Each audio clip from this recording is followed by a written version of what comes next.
আচ্ছা আপনি কয়টা আসন চান? আমার 100 আসন লাগবে। খালি 100 আসন না, সাথে প্রধানমন্ত্রী পদটাও লাগবে, একদম লিখিত দিতে হবে।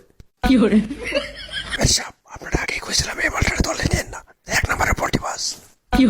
না, প্রধানমন্ত্রী তো পরের কথা, 30টা আসনের বেশি দেওয়া সম্ভব না।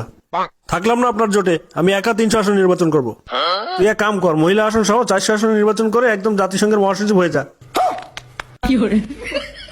400 না হুজুর, ওই যদি 3টা আসন জিতে দেখাতে পারে, আমি আর এই দেশেই থাকবো না, ইন্ডিয়া চলে যাবো। गजब बेइज्जती है। আচ্ছা আপনার জোট থেকে বের হয়ে গেলেন কেন? জামাতে ইসলাম শরীয়ত বিরোধী দল, এরা ইসলাম থেকে বিচ্ছিন্ন, এরা সব কাফের। এদের সাথে যারা জোট করবে তারাও কাফের। চুপ কর ভণ্ড কোথাকার। যুগে যুগে আলেম ওলামারা যতবার একত্রিত হওয়ার চেষ্টা করেছে, ততবার তোরা পিছন থেকে চুরি মেরেছিস। এখন আসন না পেয়ে কাফের আর শরীয়ত বিরোধী ফতোয়া দেওয়া শুরু করেছিস। সুটিয়ে লাল করে দেবো, নোংরামি বার করে দেবো।